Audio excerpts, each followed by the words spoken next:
Good evening, everybody. Welcome to another episode of the Weekend Edition with myself, the WandrinDutch, and of course my awesome co-host, the General C. How is everybody doing this Hello. evening? Jen, how are you doing? What you been up to, sir? Yeah, I'm not too bad, not too bad. A little tired. I haven't really had all that much time to game. It's been a busy week of doing the garden and all that because it's just been neglected for so long, and that's really on us. But that's been a journey. Tidying that up, squeezing down the back of a brick shed was a hell of a lot of fun. Yeah, I can imagine. Yeah. Replacing fence panels, getting rid of old fence panels, or all that. What little time I've had gaming has been Sea of Thieves on Tuesday with obviously the crew. Yes. Finally got to Pirate Legend, which was bloody awesome. Thank you to everyone that helped me get there. And just a little bit of DayZ. That's pretty much my gaming week. Nothing special, nothing to write home about. Yeah. Yeah, I haven't been too far behind you, to be honest. I haven't been doing too much of... naturally, I've been playing a little bit of Tears of the Kingdom. Been playing a little bit of Star Wars. Like you, I've been playing some Sea of Thieves. Of course, got you to Pirate Legend. So yeah, and I've been avoiding doing the garden because at the moment I've only got a strimmer. So I need to borrow a lawnmower off my brother when he has a second to drop one off. But yeah, I kind of just avoided it as much as I can. I don't really want to do the garden. That's always the case. You avoid it, and then it gets to a point where you're just like, I need to sort this out now because it's looking awful. Yeah. So that's pretty much what we got to. So it's been a fun week of dealing with all that, and my muscles are aching, but I'll live. At least it's done now, though, and it's out the way. Garden looks so much better now. The problem is that like it went from season is right around the corner. I was gonna say it went from a phase of, and I think everybody had the same issue. Like a couple of weeks ago, my garden was like of okay length. It was like, nah, it's gonna be all right for at least another couple of weeks, if not a month, and then I'll have to do it. And then like in the space of a week, it was raining, and then it got hot, and the grass just went whoop. I was like, what? And the weeds as well. It's like they come out of nowhere and they spread so fast. You blink, and within a week, your garden is filled with weeds. Yeah.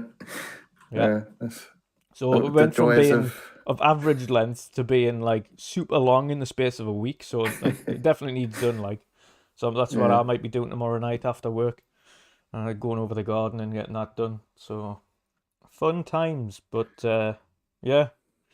Other than that, just getting a little bit of gaming in where I can, and then doing housework like adults. Hate being an adult, but hey ho. Yeah. Oh, I did play last weekend. This was I did play Jedi Survivor again because I got that for like 20-something% off, 24% or something on TD keys. Yes. And that actually plays really well now. So that's looking forward to getting something back I'm into excited to get back into. We'll be streaming that hopefully next week if things go to plan. Gosh. I started the game completely from beginning because of the problems I had with that sort of messed the story up for me. So I didn't really pay much attention because I was too busy being pissed off with what was going on technical-wise with that game. So I caught up to where I finished my stream, and I'm good to go from there now. So I'm just waiting to get around to streaming that. I'll dive right back in. Nice. I'm looking forward to getting back into that because I've also been watching the Star Wars films again in the evenings, slowly going through all of them. There's a couple my dad hasn't seen, which I'm going to watch with my dad. You're not going to force him to watch the other trilogy, are you? The trilogy that shall not be named. the sequel trilogy. The Misa Jar Jar Binks sequel. Yeah. Oh yeah, the prequel trilogy. Yeah, we watched them. They were awful. Oh God, they get worse as they go on as well. Like the first one's okay. The second one's like and then the third one's like, what the is this? See, I'm the other way around. I thought the first one was awful, and then I thought it got better over the trilogy. No, because the first one's got pod racing in it. The first one has pod racing, and pod racing's cool. Yeah, I didn't go much on the Phantom Menace. I like the Attack of the Clones, like the build up to all the clones showing up at the end. I absolutely loved that scene. I remember sitting in cinema and watching that with my dad when I was a kid. And that was just something special. But yeah, I'm going through them again. I'm enjoying them more than I did back then when I was a kid. I guess over time I've got a bit of a better appreciation towards Star Wars. It's like obviously when I was younger, you don't really tend to pay attention to things. You don't really pick up story beats when you're a kid. Yeah. So yeah, just been doing that because as we speak about last time, I'm planning on going to Florida next year with me dad. So we're sort of going through all the Star Wars TV shows and movies again. Yeah. Yeah. No, I couldn't, like I say, I couldn't recommend Disney World enough. Of course, for those that live in the US, it's a bit different, especially those that live in Florida. You can kind of do it when you want, but for those that live like the opposite side of the world to yourselves, it's a little bit different. Of course, naturally, we get better package deals anyway to go to Disney, because it's long distance for us. So we kind of get flights plus the hotel plus the food plus park tickets all inclusive in one package for like 2 weeks. For a couple of grand each. Whereas I'm not in the sure, US, but it's far more expensive. I looked into, because we both got Virgin Media for broadband, right? Yeah. I think they might do discounts. I don't think it'll be like a huge discount, but I think you do get like some sort of discount code with them. Not 100% sure though, because it's something we are looking into doing if we go with Virgin for Yeah, the personally, holiday. I would recommend TUI. TUI's who I always go through, and they're always really good, Yeah. especially for building packages. Yeah, that's who we went with when we went to Iceland, and they were brilliant. Couldn't Yeah. recommend them enough. They went above and beyond to like give us like an extra day, and they didn't even have to. We didn't even ask for an extra day to go out to see the Northern Lights, because like the first 2 nights you get there, they drive you out there to see the Northern Lights, and it never showed up, so they give us an extra day, and we didn't even ask for it. But yeah, they go above and beyond. They're good. Yeah, they're always on par. Like every time we've been on holiday, especially like the previous 2 times I've been to Florida, it was got caught in 2 major hurricanes. So I got caught in Hurricane Irma, and then the Bloody one hell. that 2 years later there was another one, Hurricane Andrew or something like that, and got caught in that as well. I've forgotten the name of it. It might not have been Andrew, but it was something silly. And got caught in that. But Irma was the worst one. The second one wasn't so bad. That was easy pickings. That they didn't even have to close the parks down or anything. It kind of passed by. But Irma, it was we lost 2 days, I think, two full park days to it. But we got discount on that and got kind of some things in the parks and stuff like that. That kind of as a sorry you missed some days. But the staff and everything there, I felt sorry for them, to be honest, because although they were safe, and Disney was saying, "Oh, well, our staff can stay here for safety purposes and things like that," and they were taking people who lived nearby into the hotels that had pets and things, which was awesome, to keep them safe, because Disney's resorts are 5-star hurricane proof. So even I in did the not event know of that. the hardest hurricanes you can get, they're kind of pretty much damage free. And Irma was pretty bad. Like we were staying for Irma, we were staying in Animal Kingdom Lodge, and it literally ripped. Like imagine the largest, thickest oak trees you can find. It ripped those out of the floor. Like one of those literally ripped out of the floor and crashed into one of the balconies. Bloody hell. So it was pretty hefty, but within not even half a day, they'd managed to chop down the entire tree and remove it from the premises. The Bloody hell. They don't entire mess thing about had then. been cleaned up within half a day. You wouldn't even think there was a hurricane on premises. Everything that had fallen down or smashed or broken had been tidied up and removed. I was like, what the fuck? How? That would have took weeks if that was the Understandable though. They're UK. on the ball there because time is money to them, and it Yeah. people being in the parks, spending money on merchandising and food. Yeah. And I've been watching a lot of videos on Florida, and I should stop because it's so it's so far out. But You can't help just it. watching all the food and stuff I can't wait to get there. Yeah, you can't help it. You can't help it. And like I say, as you know, as you've been looking into it, the level of detail that they put into the parks and everything, In between is just... There's like hidden Easter eggs of things that are like references and stuff. Like And even in like Universal Studios, they've got that sort of hidden references and stuff well, if you go to throughout their Hogwarts, for parks. instance, if you like Harry Potter and you go to Hogwarts and Universal Studios, granted it's expensive. Um, if you do that and you get yourself one of the gold ones like I did, Voldemort's back there, that's interactive with kind of certain areas. So you do like the wand movements and it opens up certain doors and opens up certain areas that aren't available to anybody else. And so that is the only detailed part of Universal, to be fair. The rest of it's gash. It's absolutely terrible. I've looked at some of the Marvel stuff and it's not great. Nah. Well, that's the thing It's as like well. very Like, outdated. They need to modernize the Marvel parks, and I well, can that's see why where... they're not, because the contracts are probably going to come to an end soon, Well, and yeah, I then was going to Disney say are going to go Disney's all already got out. that now. They've opened up the Marvel campus at Epcot.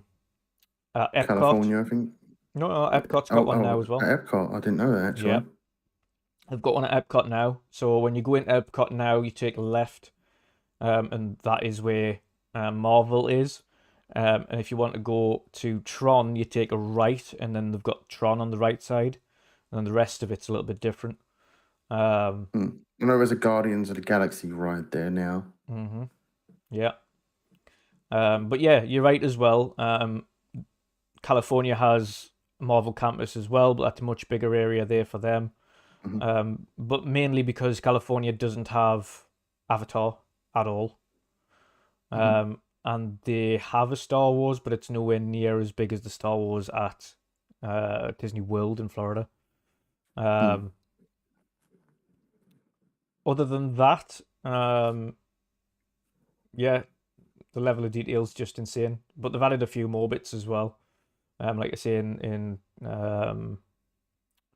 Hollywood Studios, which is one of the Disney parks, which is where you find Star Wars Land, and Toy Story Land, which is also awesome as well, by the way. Smaller, but awesome. Slinky Dog Coaster. Brilliant. But then you've got the obviously good old Hollywood Tower of Terror, the Twilight Tower of Terror. It was rumored they were going to change that into the Marvel ride, but I think they've left it now and just leaving it as the Twilight Tower of Terror for the minute. But they still have the Aerosmith ride there as well, which is absolutely awesome. One of the best coasters in Disney. And of course Avatar Land, which is just friggin' insane with floating mountains and stuff like that. Need to get me a pair of dumbbells. Check out that. Yeah, I'm a little bit. I haven't been to the gym in years, to be like 2 years, to be fair. I'll get back to the gym at some point. It's not my height of concern at the moment. But yeah, I'm looking forward to going myself again in the future, and a sandwich. Fuck you, David. I eat enough, I'll have you know. The charming. I'm gonna just drink a iced latte out of this milk container. Don't mind me. But yeah, it's absolutely well worth it, and it's the reason why I've been 4 times. I'd love to go again. I'm just trying to justify it to myself as well, and pay towards going again. And I always tend to. The good thing about Disney as well is you can. I now, because I used to go every 2 years, and every 2 years they'd have maybe one more ride, but I think the best kind of gap between is like every 3, maybe every 4 years, because they have substantial changes within that time, and then there's new things to try. Whereas kind of going every year, I couldn't justify. As much as I love Disney, it would literally be the same stuff every year. Yeah. Whereas every couple of years, every 3 years, maybe every 4 years, they've added a whole new section or a whole new ride. They've done massive renovations or added a whole new park. But like when we got there, last time I went to Disney, it was literally just opening of Star Wars Land the weekend we went. Literally, the weekend we went, it opened. So we were like, yes! Oh, that's awesome. Thank God. And it wasn't heaving either, because it was out of term time. so it wasn't like super busy. So like the max wait time we had for the Millennium Falcon was like an hour and 20 minutes, which it's not bad. That's really good actually for Disney parks when it's in term time. Sorry, out of term time. I mean, you got all the kids and things there. You're talking 4 or 5 hours to get on a ride, which is fucking insane. And I wouldn't. Damn. Yeah. The only reason I know that is because my cousin used to live there and they've been out of term time, like even for a day, and you don't get anything done. You don't get nothing done. Were you able to go on all the rides when you were there? When I was there, Smooth, I've been 4 times. So, yes, I've been on literally every, and I mean every ride, no matter how shit it is, how childish it is. I've made a point at Disney on going on every friggin' ride they've got. Everything. And even, Jen, you're going to have to suffer what everybody else suffers and go on It's a Small World. I have no idea what that is. No, but you must suffer that, and you will understand. And I want the reports afterwards.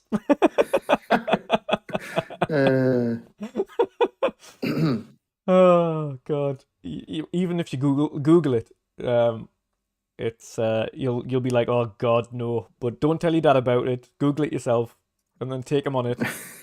It's pain incarnate. What was it God. called again? It's a Small World. I'll check it out. Yep. You just wait it.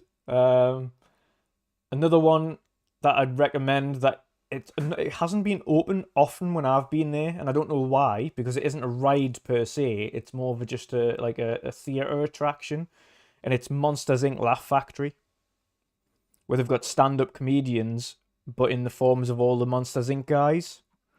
So they come up and they try to tell you jokes and things to get laughs off you, because obviously at the end of Monsters Inc. they try to get laughs instead of screams. So the whole premise, of course, is you go in, but it's interactive with the audience. So the monsters come up on stage, like it's all like animated, but they all literally interact with the audience because they must have cameras or something backstage, or cameras that point into the audience, and the voice actors that do the voices for all these people are like live doing it, but they sound just like all the characters, which is awesome. And it's really good. It's really good fun. There's quite a few things like that actually where it's more like shows and things you can go to that are just really good, like pass the time, get out the heat for a bit, and if you like just want to chill out and enjoy it, it's really good fun. Really good. That's the worst part about the trip that I'm worrying about, the heat, because I don't get on well in the summer in the UK. I bloody hate it. That's the only part I'm not looking forward to. Yeah, it's easiest way I can put it is it isn't dry heat, which is good. Dry heat's the worst I've found. From all the places I've been to, when you've got dry heat, it's horrendous. This is more humid. You can kind of deal with humidity a little bit easier than you can dry heat. Dry heat, you just get burned. Humidity, you kind of just like, Jesus wept, it's warm. But the entire park, every place you go into, every ride you go into, every shop you go into, every stall, every food place is heavily air conditioned. So the moment you walk into it, it just cools you down. Oh, that's good. Like, it's super cool as well. All the Disney transport that gets you around the parks and all the resorts and things like that, obviously it's all free when you're staying there. All of that is air conditioned. So literally the only time you like have the heat is when you're walking from ride to ride. So you don't notice it at all. So it's easily like you'd be surprised actually. I've walked around the parks and I've seen bloody Americans wearing jeans and like hoodies and things like that, and I'm like, what are you doing? This is not cold. Why are you wearing a hoodie? Like, and then you're me wearing board shorts and a vest, and that's it. I'm like, the only reason I'm wearing a vest is because you're not allowed to be topless in these places. Jesus Christ. So yeah, it's definitely warm, but it's not unbearable. Definitely not unbearable. But you will put a lot of legwork into it. But yeah, it's unreal. It's unreal. I can't wait for you to experience it and then come back to us and tell us how you like it. But I'm looking forward to it. I can't wait. every park you go to, including Hollywood Studios, has nighttime fireworks or displays. The one that they've got for Star Wars at Hollywood Studios is insane. It's a surrounds. It's a like the nighttime event is like it's a Star Wars one, but it's a kind of, it surrounds you. So you stand in the middle of like the auditorium type section in the middle of Hollywood Studios, and they've got this massive projected Star Wars thing on the buildings. But then they've got like fireworks and things kicking off like in a 360 like panorama around you. Like lasers kicking off, and they've got like tons of like sections from the film kind of cast over the buildings, and it's so well done, so well done. And of course, at Magic Kingdom, you've got their kind of it might be a different show again because they do it I think it's every 4 or 5 years they do a different show. So they do a nighttime show there, which is all again on the castle and loads of fireworks and stuff like that, and that's awesome. At Animal Kingdom, it is a water event. So instead of fireworks, of course, they've got water. So they spray the water, so it's like semicircles out of water, and then they do projections onto the water. So it's like really mad the way they've managed to work that out. But it's because they don't want to scare the animals and things within the parks, so they don't use the fireworks there.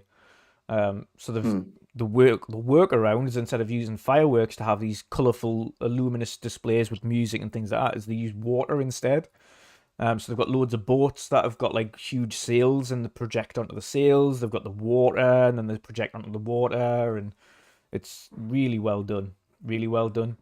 Another one they've got in there as well as that is the Tree of Life. And on a night time, every half an hour, another animal on the Tree of Life comes to life and animates. And then you see a whole different projected show for that animal, and then he flies back into position, then it stops, and then another 30 minutes later, another animal comes to life, and you see that little story in animation. And that's mad as well, but it's just, again, to the attention to detail, and every park has a nighttime event. Epcot has a huge firework display in the middle. So yeah, it's insane. It's insane. I can't wait for you to experience it. I'm just hyping myself up here, and I'm not even going. Yeah, I can't wait. I'm really looking forward to it. It'd be the first time I ever visit America. I've never been to America in my life before. Oh, look out for those food portions. I mean, the Americans know exactly what I'm talking about. Jesus Christ. I've seen some of them on videos, and they're huge. Well, even just the drinks, like you ask for like a large, and their large is like a super large for us. So you may as well be asking for a gallon. Just give you a gallon of pop. I don't need that much. Well, where the fuck am I carrying it? Like, I only need a drink. I want to piss myself. Oh, dear God. There's one thing I'm surprised though. Like their hotel rooms, they don't actually have like Disney Plus. Like their obviously their app. No, they don't. They have Disney Channel on there, but they don't have Disney Plus.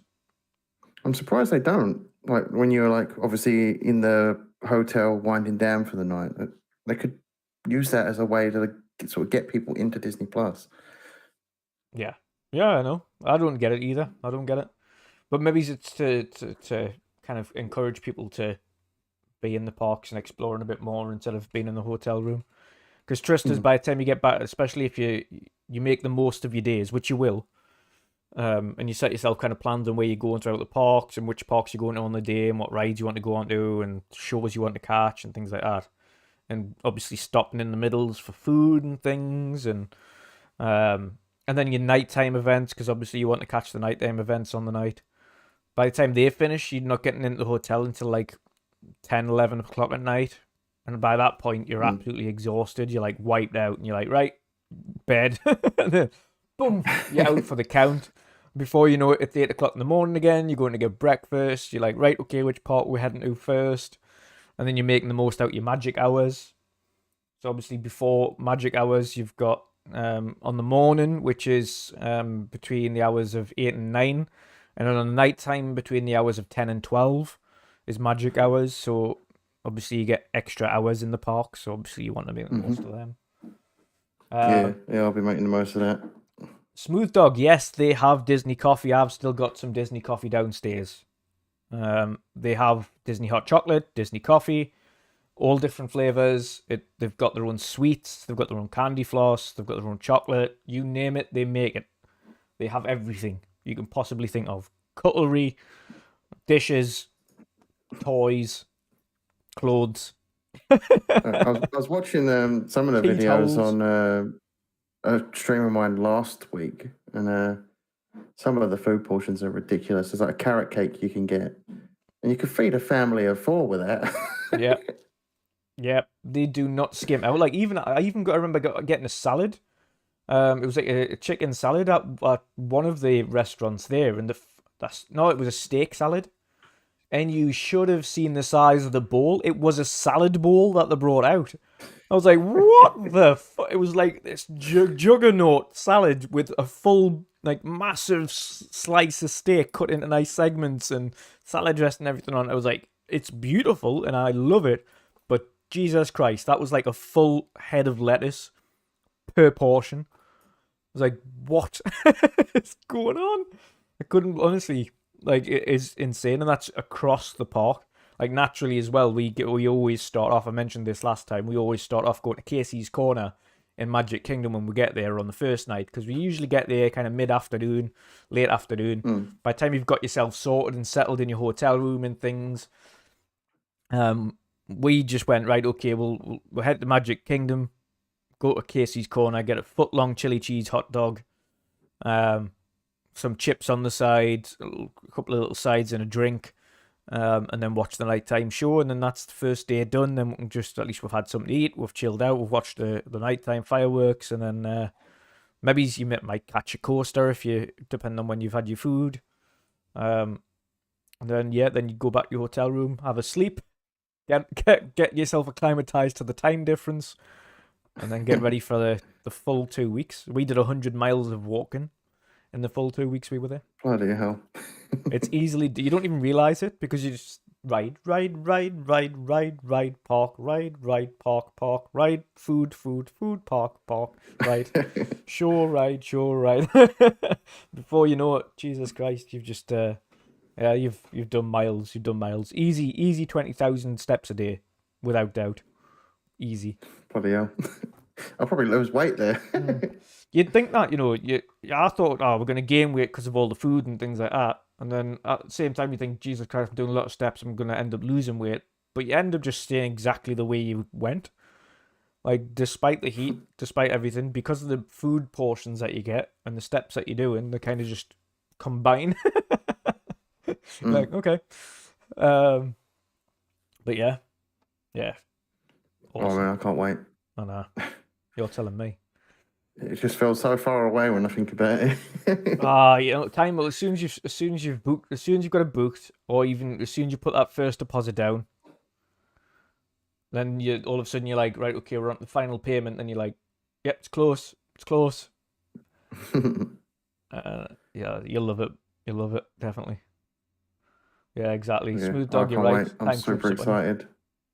Obviously, I'm excited most about the Star Wars stuff. Yeah. I can't wait to see that for myself. Well, that's another thing as well. Download you can download it when you get to the park, and they'll tell you how to download it. But they've got an app that you use when you're in the parks that have got extra things. So you can there's certain hidden puzzles and Easter eggs and things around the parks that you use with the app. That unlock like certain things around like Star Wars land and around different parts of the parks. That you use the app with, and it's interactive. So you can kind of go on like this little like mystery tour. You can be a bounty hunter and like find like different things around these characters around the park and things like that. So yeah, there's lots to do, and there's a reason to have your phone on you. It's not just a case of taking photos. They've made it interactive. I need to get a couple of power banks before I go. Oh God, yeah. Yeah, absolutely. And obviously they've got Wi-Fi in the park, so you don't have to worry about data or anything over there, which is handy. That's something I'm actually thinking about doing while I'm there. Streaming a little bit of it if I can, if I'm allowed to. Probably live stream a bit on my Twitch channel, do a bit of in real life streaming. Oh, you definitely can. I've seen loads of people do IRL Disney streams. ROG Dog snoring again. Yeah. Yeah, Revenator, we're actually going to get to that. It obviously is a load of light topics today in the weekend edition. Speaking of IRL streams, actually, so Gamescom's coming up in a couple of months, as we know, after the first big showcase of the year. We've got an awesome group of us going now to Gamescom. So it's myself, Boxenberger, Xbox Mick, Forza Irwin, and Gaz from Game On Daily are all going to Gamescom this year. So we will make a point. I'll take a because obviously it's there. We're going to go to the press day as well on the 22nd. And we'll be making a point of doing a in IRL podcast with all of us, which will be awesome. But also doing quite a few like IRL streams and things like that on the channel. So that's going to be it's going to be a bit of a different content, but it's going to be awesome, and obviously get a lot of content for the channel for you guys as well from directly from there, which will be good. But yes, so looking forward to that. Speaking of IRL streams, as you mentioned today, so yeah, Gamescom, 5 of us going, so in a quite good contingent of the midweek mix-up. So there's going to be plenty of content coming up for you around Gamescom time as well. So that'll be 22nd until the 24th. We'll be covering that, and then return back home on the 25th. So that'll be cool. And hopefully next year or year after, Jen, you might be able to drag you there. Depends on what you do. Yeah, I'll probably be going. I don't know, maybe not next year, but the year after. Obviously, that Florida next year is a priority with saving. Yeah, probably a year after I'll go Gamescom. Yeah, definitely be worth it. Should be good. Still in German. Yeah. Well, Boxy's our translator, so it's okay. I don't speak good German. Boxy speaks perfect German. I might meet up with Aaron there as well. Already spoke to him, and if Aaron's going this year, then he's gonna meet up with us for a bit, have a drink and that. So that'd be cool. But let's get into some gaming topics today, Jen. I've been playing a little bit of Zelda, and before I start talking about it, I'm gonna dive over and put some gameplay on here for these fine gents in the chat. So yeah, I've been playing a bit of Zelda Tears of the Kingdom. Ignore the bit of stuttering at the beginning there, should be all right now. Been playing a bit of Tears of the Kingdom. Definitely enjoying it much more than I was Breath of the Wild. I thought Breath of the Wild lacked direction. It didn't really know where. It didn't really tell you where to go or what to do. There wasn't really a story beat there to follow. I kind of felt like it kind of lost you and just kind of said, "Oh, well, go wild" as soon as you left there. And it didn't. Yeah, it didn't really grab us. The weapon degradation felt much worse than it does in Tears of the Kingdom. It feels a little bit better in this one. But I think it's also aided in the fact that in Tears of the Kingdom, it is you can fuse weapons with other weapons. So essentially, if you have like a sword, you can attach like a metal object to that sword, and then it increases its power, but it also increases its range. Or you can attach like a flamethrower to your shield, and if you use your shield, then it automatically uses a flamethrower as well, which is quite cool. Or you can attach kind of random objects to your arrows and make them either heat-seeking, or you can make them explode, or just loads of random things, freeze people. But the exploration's so much better.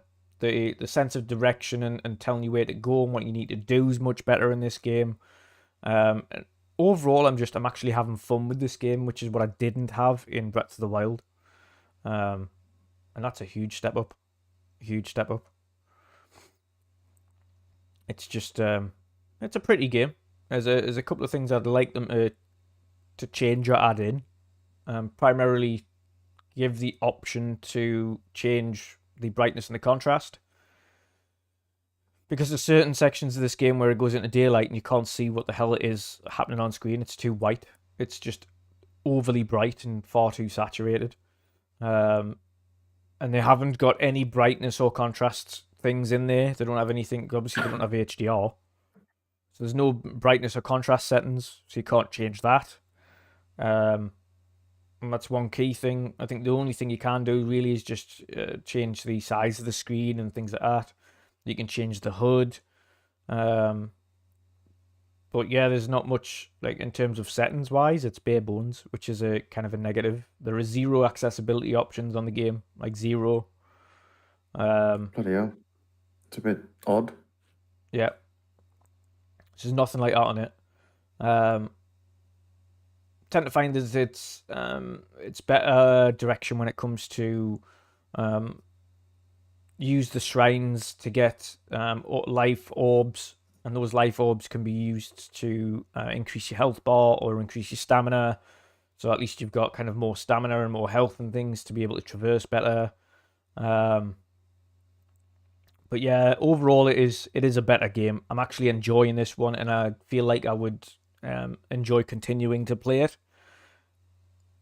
I've already put in 15, maybe 16 hours into Tears of the Kingdom, whereas I only put about 5.5 into Breath of the Wild before I jumped off it. Do you need to play Breath of the Wild to play this, No. story-wise? Nope. So Breath of the Wild, they've kind of got the same premise. But in Breath of the Wild, Ganon is the guy that's kind of the issue, should we say, the big bad guy, and the whole purpose is to kill him, and that's the end of the game in Breath of the Wild. So you do that, and at the beginning of this one, it's a whole new threat.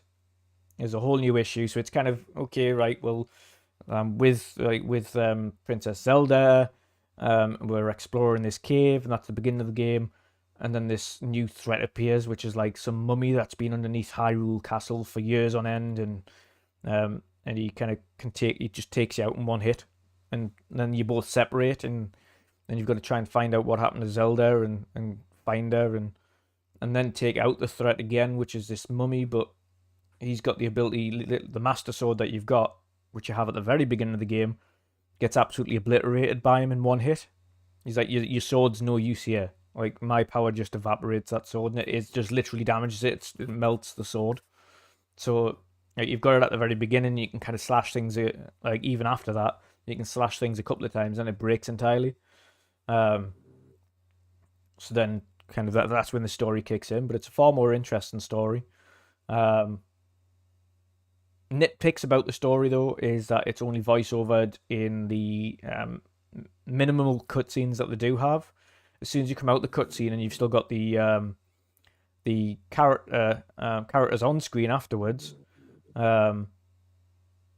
then they just go back into text form, and they drop the voice acting altogether, and then you just hear. I don't know what it is about Nintendo. It's like they have some sort of fear of voice acting. Well, that's what I'm saying. Like, the voice acted parts of it, I don't think it's fear. I think they just refuse to pay the money for voice actors. And we saw that not too long ago with that woman that was kicking off, and everybody jumped on her. But she was kicking off at the fact that she wasn't getting paid the correct amount, or at least she got offered a pitiful amount to do the voice acting for Bayonetta. So instead of using her, they paid a cheaper actress to do it, and they got her to do it instead. That's literally the only reason they won't do it, is because they refuse to pay the money for full voice acting for the entire game.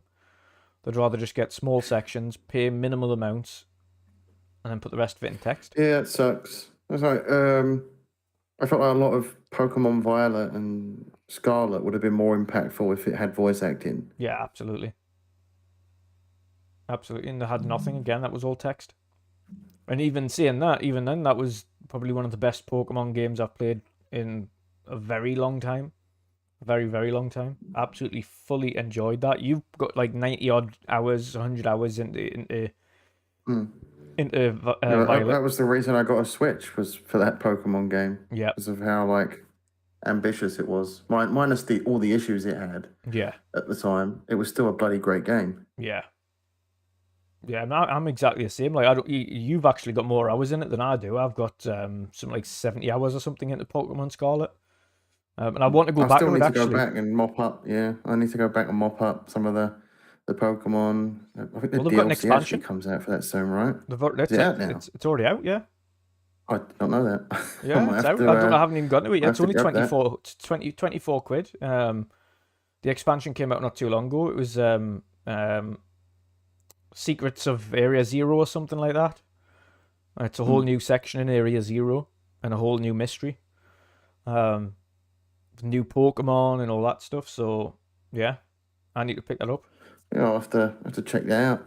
Try and get to that at some point. I've got so much to play already. I shouldn't commit to it just yet. Yeah, yeah. Well, it was obviously it was, and this is a while ago. It was either to get this and play a new game and hope that this is good, or play the DLC.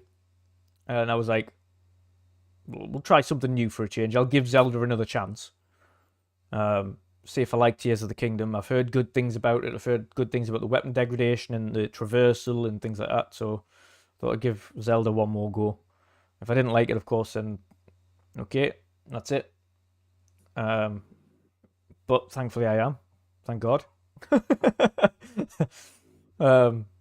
Because we I've all never know. played a Zelda game in my life. That needs to change soon. Yeah. I mean, there's loads of great ones as well. Even if you pick up one of the older ones that's on the platform, definitely recommend it. Definitely. But yeah, I mean, positive things all around for Zelda. Performance issues, obviously, despite it being 30 frames, at 720p or 1080 if you're docked, which is how I play it. Despite that, it is a locked 30. At least it feels like a locked 30. It hasn't had any stutters or any crashes or any bugs or anything. It is a damn stable game, which you would hope. It's certainly not what Pokemon was, which was an absolute clusterfuck when it launched. That was riddled with issues. Thankfully, I didn't have as many, but I definitely noticed the stuttering big time. Yeah, I got lucky with Pokemon as well. One of the few games I've actually got lucky with at launch that haven't completely messed me up with bugs. Can't say the same for Star Wars, though. Yeah. So I was lucky on that front. I didn't get the bugs that everybody else got. Apart from, like I say, the stuttering, which was noticeable when you went into higher, denser kind of areas with more Pokemon and things, you'd realised it even more. But it didn't stop us enjoying the game. Thoroughly enjoyed it. But, as always, Jen, me and you both called it out. We both said it was unacceptable, and it shouldn't be releasing in that state. But we also know it's got nothing to do. And everybody knows this now. It's got nothing to do with the devs. They're doing is absolutely the most they can do. They're trying to push the boat out with these games. And Nintendo don't give them decent hardware, so naturally, they're just doing that what and they can with the deadlines hardware. do no favors for games like that. Yeah.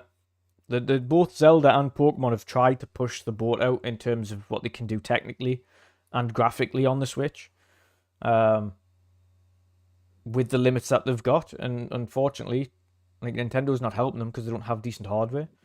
Like, I'd love to see any of these developers actually have good hardware, because it'd be like the games that they create will be insane. Could you imagine what they could do with hardware that was on par with PlayStation 5 and Xbox Series X? Or even hardware that's on par with, like, a fucking Galaxy S22. Like, the power that they've got in them, you can literally run really high quality games with the S20 and S22. Like, really high quality if you really wanted to. But they're not. They've got like 10-year-old hardware. That's pretty ridiculous.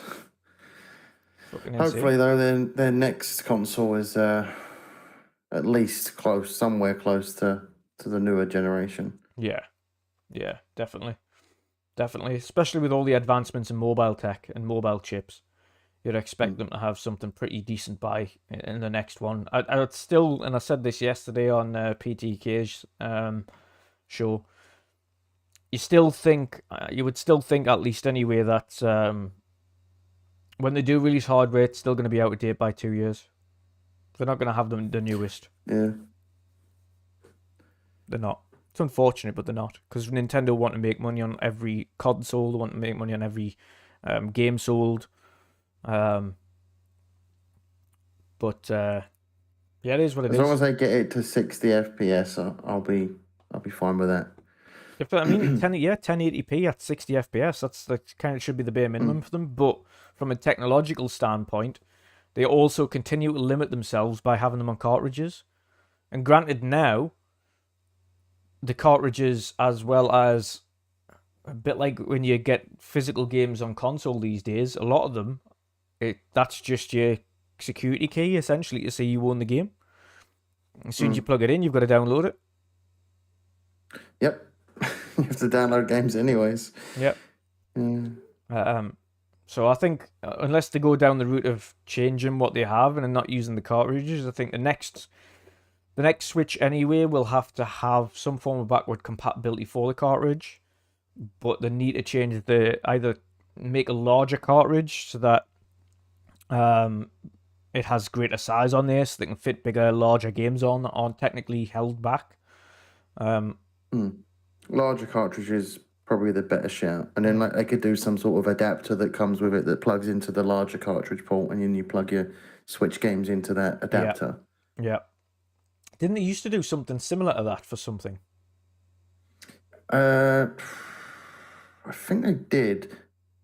They did something for the GameCube, right? They did like an adapter for the GameCube where you could play your like Game Boy games on the GameCube. Yeah, and it was like a slot-in thing that would go underneath the GameCube. Yeah. So it's not like they haven't done that before. And then you've got the choice then that if you want backwards compatibility, here's our little adapter device that you can buy for, I don't know how much Nintendo will charge, but their fans will pay for it anyway. Yeah. The thing about with the Nintendo is I don't think they'll want to put their console higher than 400 quid. I think if they go higher than that, then I say their fans wouldn't pick it up, but I think they will because they don't complain about anything. They picked up cardboard, so they'll pick up anything. Yeah. So we'll just have to wait and see. But I don't see them going over 400 quid, which is what limits them.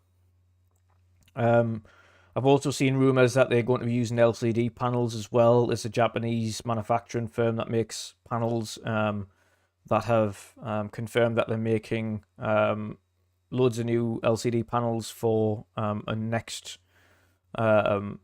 new handheld gaming device that's in development. So I'm kind of thinking that the first model is going to be LCD again, and then later on in the generation, just like this one, they'll have an OLED model come out. So they'll release that 400 quid with an LCD model. Obviously, it'll be more powerful than the one we've got now. And then later on in the gen, they'll drop that one down to 350. They'll put out the OLED model at 400, and then they'll have the OLED model of the Switch 2, whatever it is, later on in the gen. I think that's the way it seems to be going now. For those of you watching the gameplay on screen as well, I doubt a few times here because I misjudge where the water is. So I like it plummets to my death like 4 times in a row or something. We've all been there in one game or another. Oh, too right. We either underestimate it or overestimate it and tremble to our death. Yeah. But yeah, I just wish. Do you think this? Go on. Do you think this is Nintendo's last big game for the Switch before the next whatever it is that they're making comes out? The next Juggernaut game, yeah, absolutely. They've got Pikmin 4 this year as well. But outside of that, they haven't got anything else announced as yet. Obviously, we're expecting another new Pokemon at some point over the next year or two. Whether that's on the next generation hardware. Something worth bringing up as well, because Game Freak did partner with, was it Private Division? Yeah. I think you posted this in Yeah, that's in right. one of the They DM did, but it isn't on a groups. Nintendo game. That's strange. They're working on a multi-plat game. That's very odd. Mm-hmm. Which I is wonder what new that for could them be. and good on them. But yeah, unfortunate. But I'd like to see Game Freak get a little bit extra help and get a bit extra power behind them, and same for all of the devs working for Nintendo, all the first party teams. I want to see what they're capable of doing with decent hardware behind them. Decent hardware and better tools. Yeah.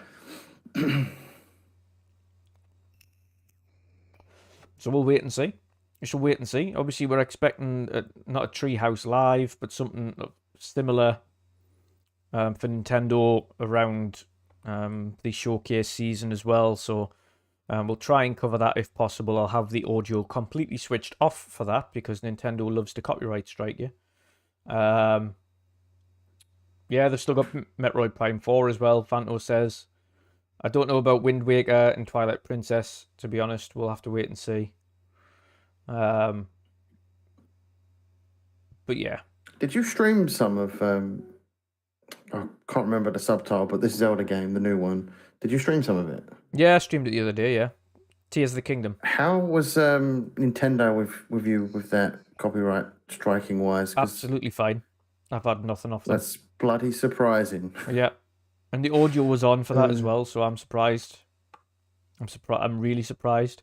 I thought, we'll do it. We'll see. The worst that'll happen is they'll just copyright strike the video, or they'll monetize it for themselves or something, and they haven't done anything.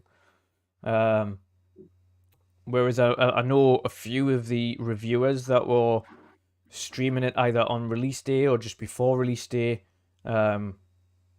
Even the people that were watching streams on their stream, I think it was Alana Pierce. She was watching somebody stream it on her stream, and she got demonetized by Twitch. What the hell? From Nintendo for watching a stream of an authorized reviewer streaming the game. That's crazy. Yep. Nintendo need to really move past all that. It's pretty ridiculous. Yeah. Yeah. Agree. It's not so much Nintendo America. It's free advertising. It's Nintendo Japan. They're old farts that haven't moved past the fact that streamers are basically free advertisement. That's what it is, and I don't understand why they don't kind of understand that. It's completely free advertisement. So, never mind. And Studo says we need more Switch streams, Dutch. Yeah, to be honest, I want to at some point. It's not high on my priority list. I want to upgrade to the no, nothing that Nintendo does is an error, Fanto. They know what they're doing. What I want to do at some point is upgrade my Switch to the OLED, and then I'll probably just leave the old Switch upstairs or something like that, and use that to stream from, but have the OLED Switch for me personally to use. So we'll see how it goes. It's not, to be fair, I don't play the Switch enough to warrant doing loads of streams on it. It's like if a new Pokemon comes out, I'll play that, or occasionally, like very rarely, play Mario Kart with friends, or I'll play very rarely Zelda. Like I say, I didn't like Breath of the Wild, but I playing this one.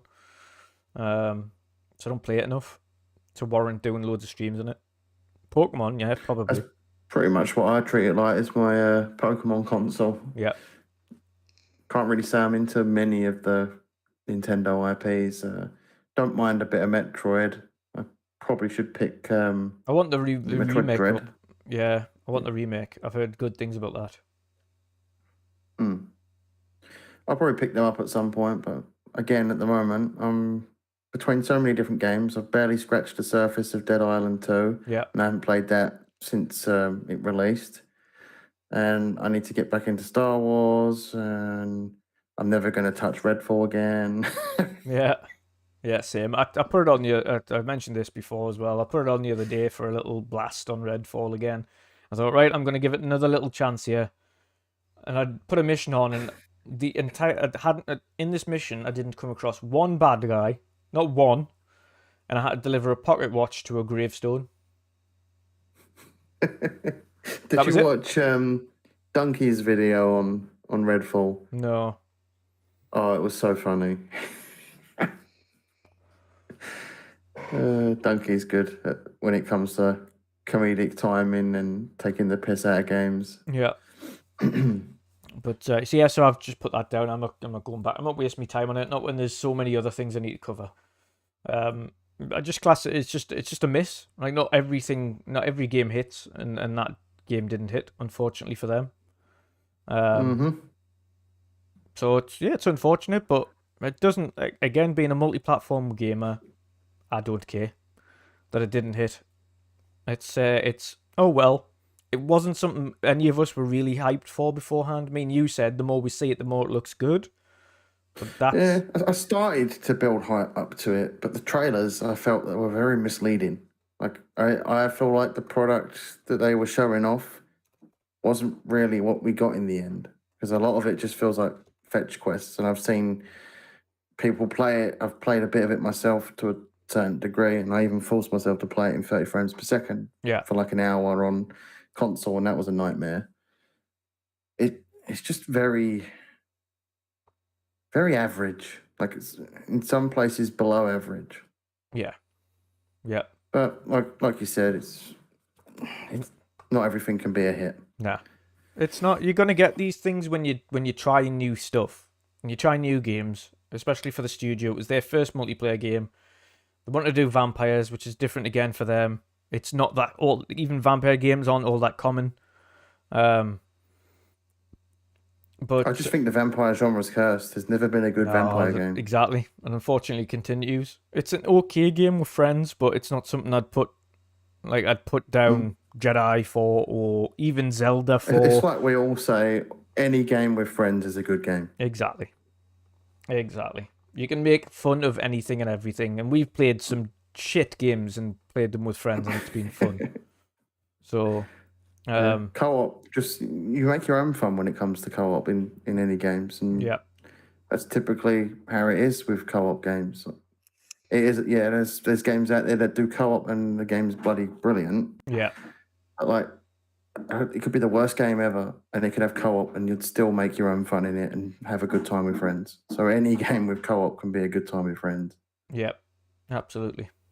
But like I say, there's just so many games coming out now that I don't have the time to sit on games that aren't worth me time. So thankfully, Zelda's out.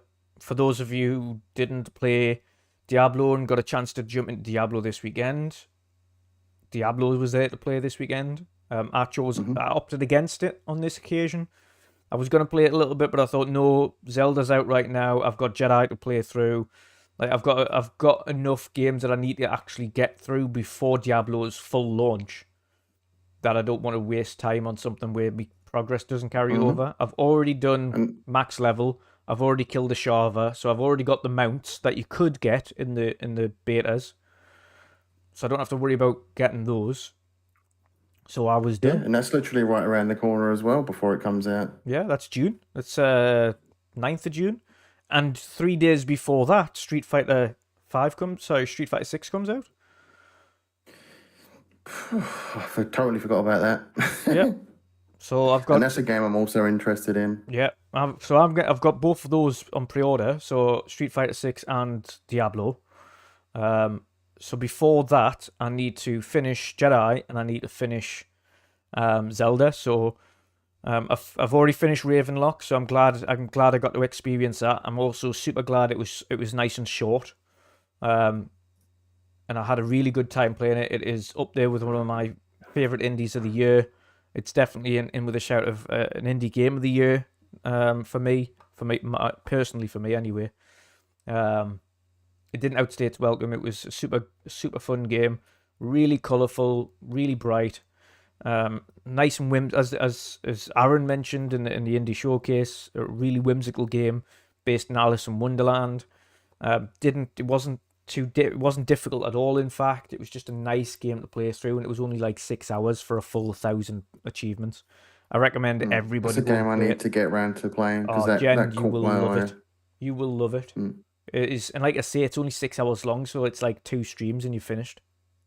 Yeah, I'm not going to commit to it just yet because I'm already between so many games that I need to mop up. And in the pre-show, I've said that I'm in one of those moods where I just can't stick to a game at the moment. I start playing something and I'm like, I don't really feel like playing this right now. Well, that's why I like Ravenlock, because it was so short, and it wasn't difficult. It was a nice chill game. It had awesome little music.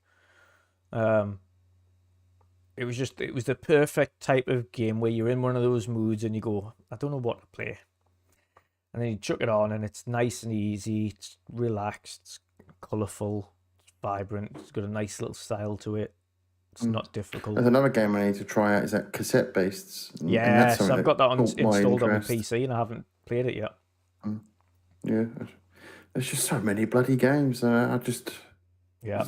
I'm like a kid in a candy shop at the moment because there's so many things to play. And it's only going to get worse. What do I play? It's only going to get worse. Yeah. You see, we've got Jedi to get through. Coming towards the end of the year.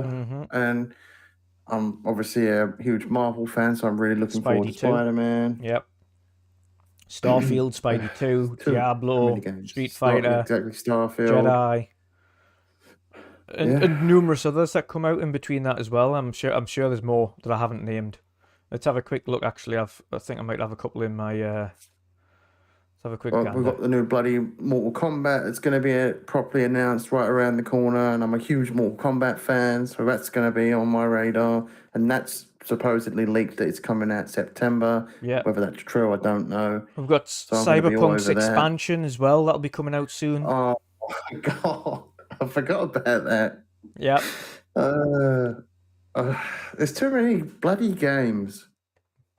First world problems, Jen. First world problems. Stalker 2. Not enough Stalker time. 2 this year as well. Can I just delay some of these games so I've got more time on my hands for them? Yeah, can we just delay time? How about that? Can we just delay time? Just pause time so we've got as much time. Pause time for a minute and let me beat some of these games that I've got racking up over here. Yeah. I've got installed as well, and I need to get round to it, but I need to get to which is in Game Pass at the minute. If you haven't played them, again, JRPG fans or RPG fans, really cool looking game, really cool artistic game as well, is Ni no Kuni, the HD remasters that they did and put into Game Pass. They've last month they added Ni no Kuni 2, Revenant Kingdom, the HD remaster into there, so I've got that downloaded as well to get through. They are so pretty from a graphical perspective. So I need to get around to finishing those as well. Yeah, it's God, I need more time. I could end up just because I'm not outside of Gamescom. I haven't got the money to go anywhere this year really, to do things. I'm getting on top of things, so no big holidays for me this year. So I might just use the holidays I've got to kind of have a week where I'm getting through a load of my backlog and just chilling out and playing games and stuff. You never know. We'll see. If you ever get around to Dead Island 2, I'll be up for jumping on co-op on that. Yeah, it's one of the games I do want to. After watching everybody playing it and things like that, and I think after a few patches and stuff like that, it's one of them games that I'll pick up in sale, definitely. It's a game I really want to get back to, but I'm more intending to jump on Star Wars first because A, I'm a Star Wars fan, and B, the fucking first Jedi Fallen Order game was bloody brilliant, so I can't wait to continue that story. Yeah. And to be fair, from what I've played, because I've obviously, thankfully, I've had a good time of it myself, and haven't had issues. So what I've played, it's been bloody brilliant. It's everything I could have possibly wanted from Jedi, a Jedi sequel. It's a much bigger area to explore, loads of different nooks and crannies, loads of different cosmetic items to go and find in hidden areas. there's so much to it, and it's all great, and I love it. I love the exploration. I love all the cosmetic areas. I love the story. I love the just everything about it. It's just everything's better than Fallen Order, and that's all you can ask for. Mm. That's all I ask The for from any sequel. customization's so good. Yeah, You can make Cal Kestis look like the way you want him to look like. You can have him wearing different outfits and stuff. different Give him beards, a different different hairstyles. hairstyle. Yeah, Give him the old redneck look. yeah. BD1, and your The lightsaber and your customization for that pistol. is bloody ridiculously good as well. Yep. And it only keeps getting better, but it also makes you want to explore and find the different cosmetics. And you've got to give EA props on that front as well. You've got to give EA props on the Respawn front for not forcing you to pay out your arse for cosmetics. All of the cosmetics that you could want are in the game. They do have 2 packs that you can buy, but if you have a look at them, they're pretty shit. They're not something you'd want to go out and spend money on, which is good, which means all the cool stuff's actually in the game. Yeah. I think EA have got a good thing with Respawn. I don't think they want to mess it up. You know what it is? Have you not seen the silent resurgence of EA this last year?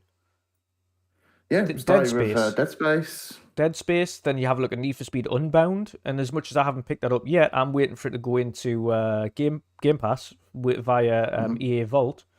That was apparently really good, despite its weird things in it. Apparently that was really cool. Again, another single player game. The zero cosmetic-y stuff that you had to buy on that either. Then of course you've got Jedi, and you've got numerous other EA single player only games that are in development. So I am so happy EA is getting back to. It's good to turn over a new leaf, because the EA that was like no one plays single player games anymore. Yeah, they really got a slap in the face. And once Jedi Fallen Order came out, that was sort of the starting point of EA turning things around. Yeah, absolutely, and I'm so glad they are. So glad they are. So yeah, fingers crossed that keeps it that way, and they keep bringing it out. It's the redemption story I didn't know we were going to get, but we are getting. So hallelujah. Yeah, and then the biggest surprise is we got 2 other Star Wars games, or is it 3 other Star Wars games coming from Respawn? Yes. So we're working on 3 different projects. Yeah. Yeah, Rev, you are right. They're still doing some games as service games, but I think their general focus at the minute is that single player thing, because it is working well. Not only is it working well, but when you've got games releasing like Jedi, where performance issues aside, on the story front and on the gameplay front, they're well within the realms of being discussed in Games of the Year and things like that. That really kind of encourages them. And even if you have a look at Dead Space, that could definitely be nominated for a potential kind of Game of the Year candidate but it might be kind of audio, could be graphical, could be gameplay, could be something, but it could definitely be nominated in some of the categories for what it did on that front. So, thank God. And I'm not going to take it away. Obviously, some companies are going to diversify and do games as a service and multiplayer games as well. But the problem we had with EA previously was that they only did multiplayer games. Like, they ditched single player entirely and they just went multiplayer only. Like, I don't mind if a company diversifies and does like, oh, we'll do a multiplayer game here and then a single player game here. Or we'll have several multiplayer games and several single player games. Fine. That means you're diversifying. You're doing more things. You're not just everyone has to play multiplayer stuff, because you just don't. And this is another thing as well. Another reason why Redfall and people are bounced off it so quick. There's that many multiplayer games, that many games as service games. You tend to stick with 1 or 2 and that's it. And you never move. You never have any more. You don't add to the collection. And if it's not good enough the first time you play it, then you're not going to play it again. That's pretty much what it's like with Fortnite. There's people that they only play Fortnite. Yep. They don't play anything else multiplayer-wise. Fortnite is their go-to game for multiplayer. Same with Call of Duty. There's only people that play Call of Duty multiplayer and that's it. Whether it be Warzone or generic, like the arena shooter part of Call of Duty. Yep. Or what's the other mode? DMZ. Yeah. They typically stick to one multiplayer game. And it's just exactly the same with MMOs as well. You've either got people on Final Fantasy 14, Elder Scrolls, World of Warcraft, or Fallout 76. You don't really have That's like, why we're seeing a lot of games companies now committing to, especially like with Fortnite. Fortnite is now a platform. It's not a series of games. yeah, It's just a platform, and they constantly expand on that, yeah, and it's only going to get bigger. That's the type of thing you're going to see a lot more games companies do with their multiplayer games. It's going to get to probably a point like that with Call of Duty, where they're going to get to one COD game and they're just going to keep building on that. yeah. Might be a few years, but when they realize that it's better for them to support a platform and constantly have a generation of income from microtransactions. Smooth Dog's just listing your games as what he's playing here. I can sense a trend here, Smooth. DayZ, I don't play Tarkov. I don't know if I'll ever get back into Tarkov because that game is just too much of a pain in the ass for me. But Hunt Showdown, that's my main multiplayer game. I'm on a break from it at the moment because I'm waiting for the new content to come out, which is, I think, next month. Yeah. They're going to have some sort of live stream for that soon, probably towards the end of this month. But there's supposed to be a new boss coming, and then there's a new map coming, I think, like in the long run. So most people stick to one multiplayer game, and Hunt Showdown is my main multiplayer game. I do jump to others, but I don't stick with them for long. And my only real multiplayer game is the one that I play every Tuesday with you guys, and that's Sea of Thieves. I've been debating getting back into Gears and playing Gears a little bit more. And even maybe he's doing a run through on Gears, the Gears DLC again, if you fancy that. Hive Busters. Yeah, I'll be up for that. But yeah, it's they're the only ones I really think of. I don't like, even my mate the other day, like he mentioned, oh, I haven't done the co-op for Halo Infinite. I was like, yeah, but it's just Halo Infinite. Like, like it's not like a brand new story. It's the same story again. Like, I've already finished it. I don't have any inclination to waste time going back and co-op in the same story again. Yeah. I think the only time I played that co-op was with you when we did the charity stream. And we only played it for that short hour. Yeah. And then I uninstalled it again. Yeah. I couldn't be less interested in Halo. No. Nope. Yeah, I think that Halo phase of my life is done. Yeah. I'm not really bothered about it anymore. I've got more fond memories now of Gears than I do Halo. I put a tweet out the other day. It was a silly picture of Jim from the office, US office. Yeah. And with the caption, trigger a fan base. And I was like, Gears of War over Halo. Yeah. I mean, to be fair, it's a good one because I think Gears is a better game now than Halo. Yeah, I mean, I think, at least to be fair, consistent. I think the moment Gears actually came out as a franchise, it started to overtake Halo anyway. Ray. Pretty much, yeah. Yes. Maybe not so much multiplayer-wise. Gears multiplayer tends to be very niche. Yeah. Halo will pretty much always have the bigger popularity with multiplayer, but story-wise, Gears just on another level. Yeah. Yeah, they've got an actual fleshed out campaign for Gears, though, that's the thing.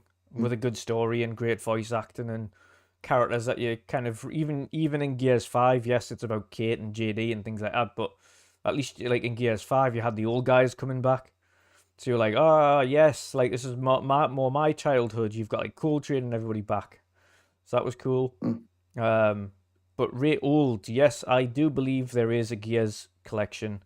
It does exist, and I think it will come out at some point. When that comes out, I don't know. But I think that's... It would be nice if that comes out this year, because there's a few games that are not playable on PC, and it needs to happen. Yeah, I do think that exists. But on the... getting back to the handheld thing, because that's where we originally started. The ROG Ally Gen. That got announced. It did get announced for the initial rumored $699. So that's $699, £699, or €800. And that's for the Z1 Extreme version. That's the top tier one. They're not releasing the lower spec one for a couple of months, and that's 600. But to be fair, the price difference versus power difference on them, the Z1 Extreme's 8.4 teraflops, whereas the 600 version, just the Z1, is only 2.4. Mm-hmm. It's a huge power difference between the two of them. So for the extra 100, it's obviously much more worth getting the Z1 Extreme version than it is over the lower spec one.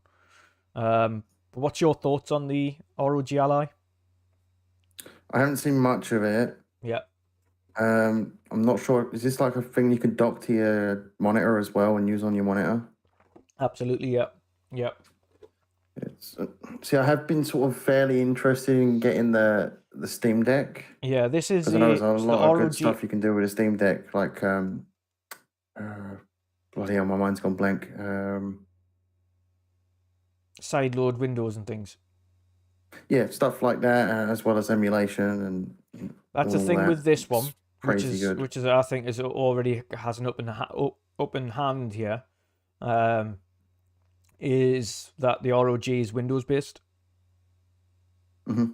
So you can natively get Game Pass on there immediately, which means that when you get it, you've already got all your PC Game Pass games on there to install, which is already a massive upper hand. So you don't have to worry about buying games immediately. Obviously, it means you can install Steam, which means your entire Steam Deck library comes with you, or your Steam library comes with you straight away. So whatever Steam games you've got, you can automatically install. It is, in terms of the button layouts and the controller and everything like that is on there. It's all Xbox related. So for those Xbox fans, which is why it's being pushed by Xbox as well. It's got the Xbox layout, the Xbox buttons and sticks and everything like that. So it's easy to get used. But with it being Windows based, as you mentioned, it also makes it really easy for emulation. Because it just runs a desktop. Emulation is a crazy good thing that I really haven't got into myself. Something I do want to get into, because there's a lot of old games that you can't play on newer consoles, and I'd love to play them. Yeah. Yeah. And Revenator's saying he's waiting for Curry's to open pre-orders. He has the Steam Deck currently. The problem with the Steam Deck, and we've heard that numerous amounts of times as well, is you can sideload Windows onto it. But if you have an issue with the Steam Deck, once you've sideloaded Windows onto it, and you kind of have to send it back, they don't honor, because it's going against their terms of service or terms of use for the device. They won't fix the device if it breaks when you've sideloaded Windows onto it. So this is where I actually know that about the Steam Deck, to be honest. Yeah, which is where the ROG comes into its own. So yes, it's a little bit more it's a little bit more expensive, but it's also a lot more powerful. And plus, with it being Windows based, you can do whatever you want, and it makes no difference. So yeah. Rev, yeah, you're right. A lot of people are doing it via the SD card, and that mitigates the issues that they have, which is handy. But then, of course, you want to make sure that you can install as many games as you can via it. So you kind of want to use that. For me personally, I'd want to use any SD space on games, not on sideloading or operating system. But yeah. So I'm definitely looking at getting one, but my first protocol will be upgrading the PS4 Pro that I've got to the PS5. Up until this year, I've had zero reason to upgrade to a PS5, because of course, God of War, Ragnarok released on both platforms. Horizon Forbidden West released on both platforms. The only game I've missed out on so far, aside from Horizon's DLC, has been Ratchet and Clank. And again, it's a game I need to get around to as well. Yeah. Rift Apart. So I'm definitely going to pick up the PS5 in the coming months, and ready and waiting for Spidey 2, and then I'll pick up Rift Apart, get the next gen updates for Horizon and God of War and things installed. So I'll already have a library ready and waiting for us there anyway. And then hopefully Ghost of Tsushima has a PS5 patch if it doesn't already. If it does have a PS5 patch, then I'll download that update I as think it well. does. I think it it might has as well. a Yeah, I director's kind of cut remember it edition. does. And then by the time I get that, the Last of Us Part 1 remake will have massively dropped in price physically, so I'll pick up a physical version of that to go with my Last of Us 2, which I hope gets a next-gen update as well. Like an upgrade path. I hope that happens. I wouldn't be surprised if that's announced when they properly announce the Factions game they're working on. Yeah. So essentially, I just want the catalog that I've already got, my digital catalog, which is only on PlayStation. It's literally just PS exclusives. As long as I can access that digital catalog on the PS5, and I have upgrade paths for the vast majority of those games, then I'm pretty happy. But it means that I don't have to fork out tons when I get the PS5. I can just get the console, get Ratchet and Clank Rift Apart on sale. And then the next game I'll be picking up is Spidey 2. So, yeah, I'll be looking forward to it. Looking forward to it. Might be worth playing Miles Morales before Spidey 2. And that's in the PlayStation Plus anyway, so Yeah. You don't need to buy that. Yeah, I've already got that downloaded. I just haven't got around to playing it yet. I still need to finish Spidey, to be fair. I'm like 75% of the way through it. But I was enjoying it. It just got a bit fetch questy. It does. Towards the end of the game, it does get a bit fetch questy, and that's something I hope they make changes to in the sequel, because there was a point in the game where you get to around about 75 to 80% completion, and it just becomes meh. Yeah. And I 100% did that twice, and it was a pain. Revenator's actually saying Rift Apart is in PS Plus now, so I might download it and add it to my catalogue, so at least it's there and done. Before it drops out of PS Plus. Might do that. I did not actually know it was in PlayStation Plus. And you can claim it on PlayStation 4, actually, can't I haven't turned my can't PlayStation 5 on for a bit. Yeah.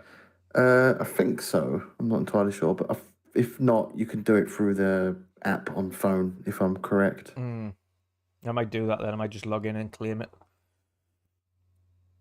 That might be my best option.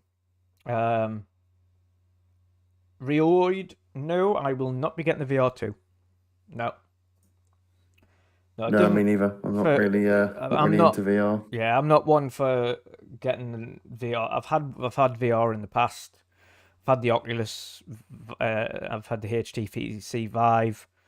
I don't play. I didn't play those enough to warrant VR, and I know for a fact that if I got it, I'd play it for a little bit, and then it would just gather dust.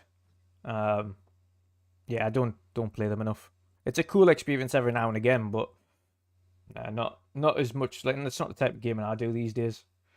And Glenn, no, I'm not. I bounced off Redfall after they give us another tedious mission to do. That was terrible. That was just boring. So no, I've bounced off Redfall. Jen's bounced off Redfall. I haven't even tried it again on PC, and I think that time's passed now. I uninstalled it from PC. Not interested.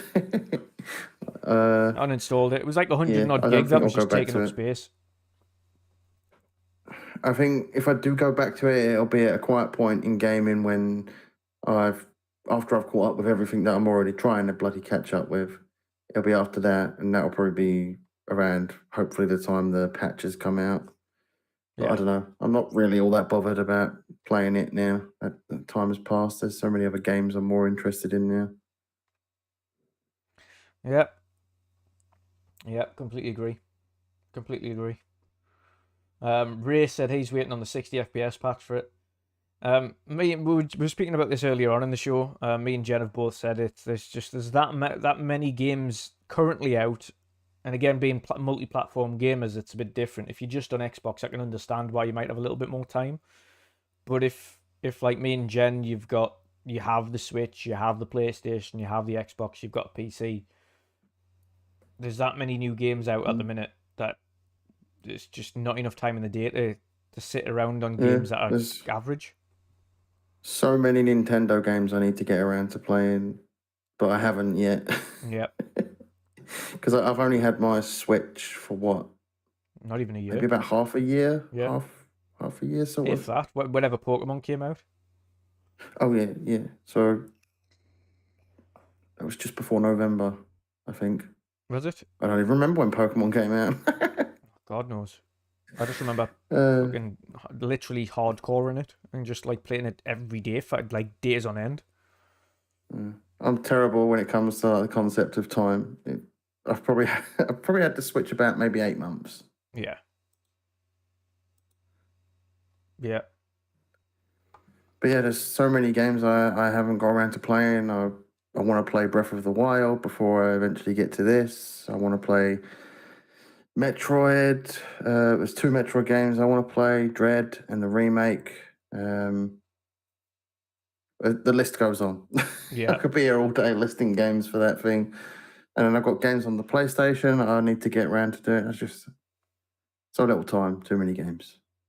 Well, yeah. That's the point. It's just too many, and I've got to get through Zelda, got to get through Jedi before Diablo, and Street Fighter 6 come out, and they both release within days of each other. So Street Fighter 6 comes out on the 6th, Diablo comes out on the 9th. Before that, I've got to get Tears of the Kingdom and Jedi finished.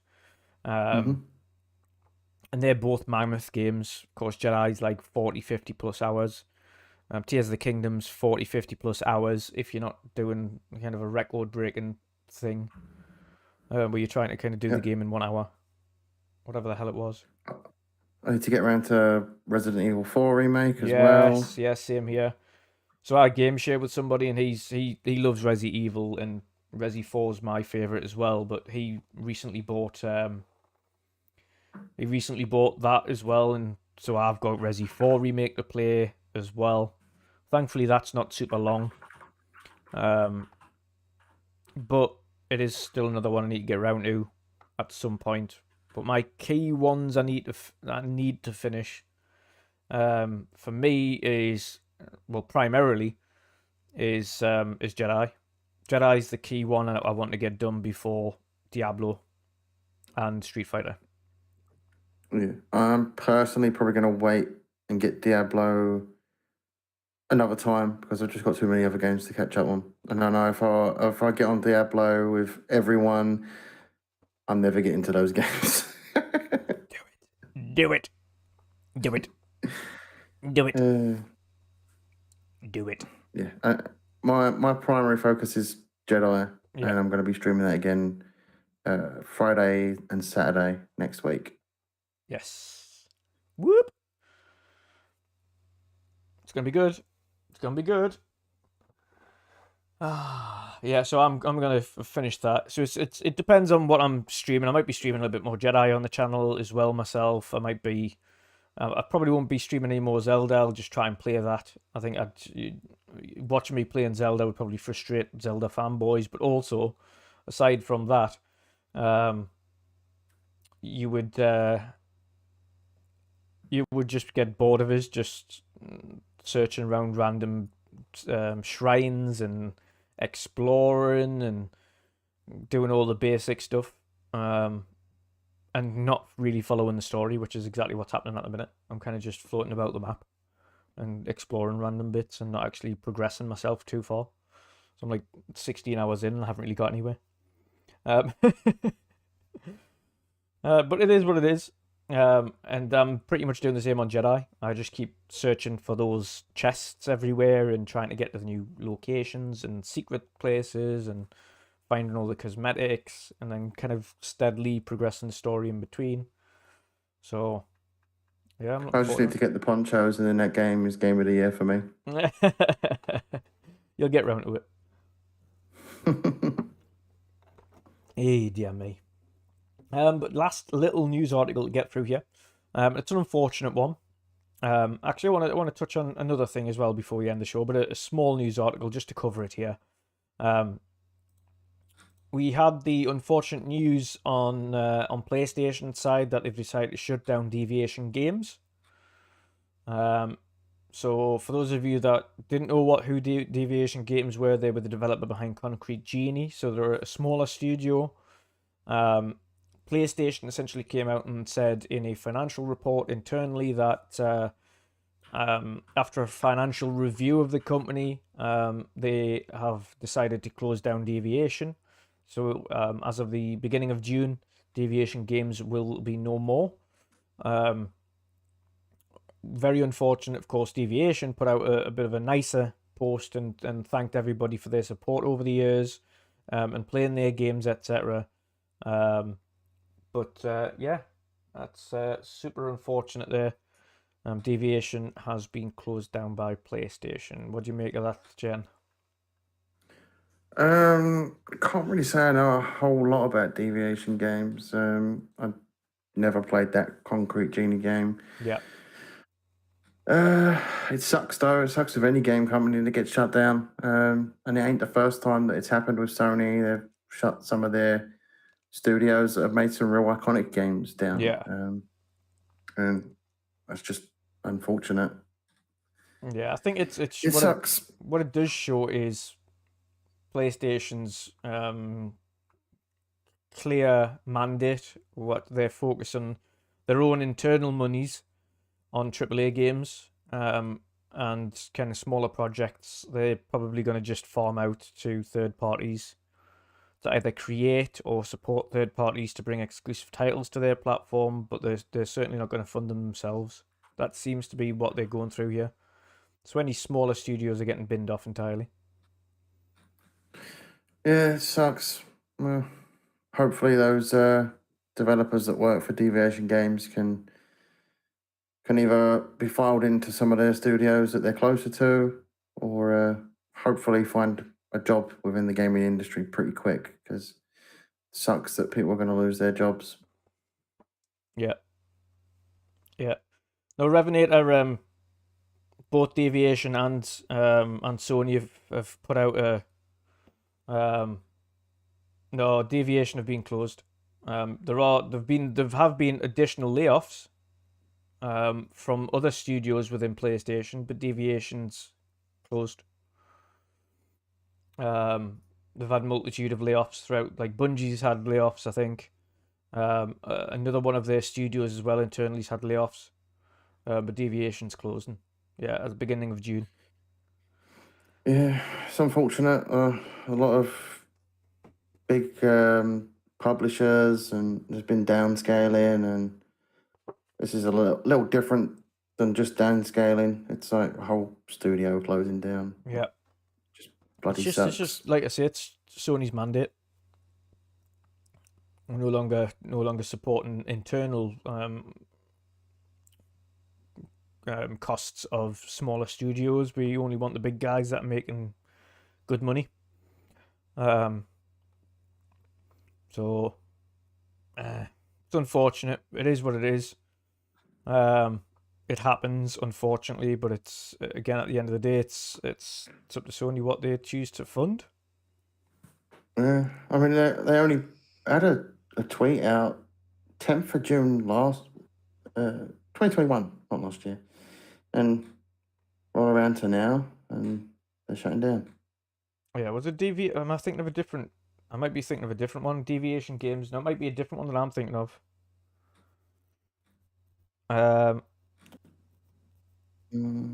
Let's have a quick Google. Let's have a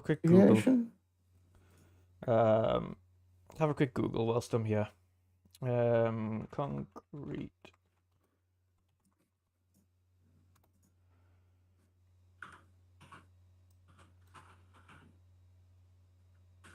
Oh, Pixel Opus, sorry. Ignore that. Deviation, yes. Sorry, guys.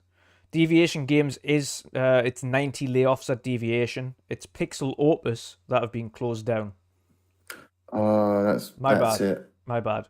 I was getting them mixed up. I got confused there as well, because I did see something about Deviation Games having I got mixed up. So yeah, it's bad news week, really, at PlayStation. Since then.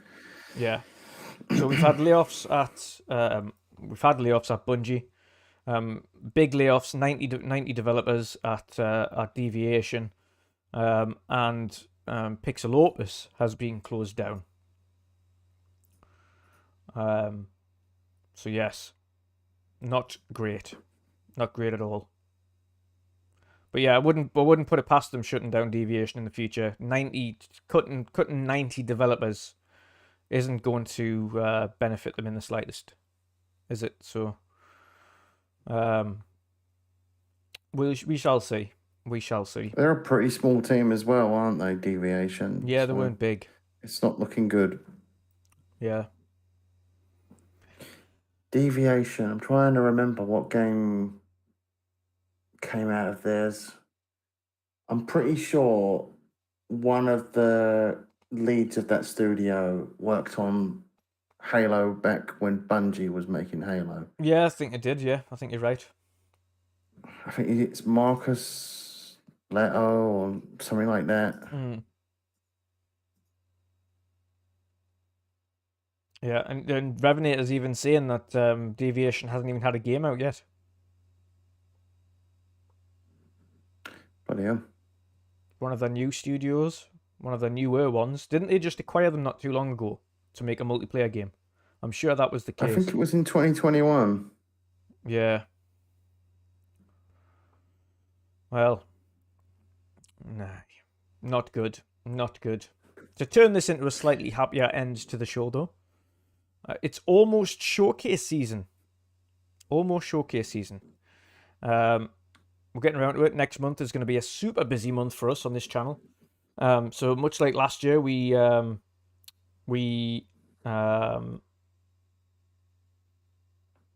covered pretty much every show that we could. However, this year we are getting the news that, of course, we should be expecting imminently the PlayStation showcase at the end of the month. Rumors are still the 25th, although I'm still in doubt for that. That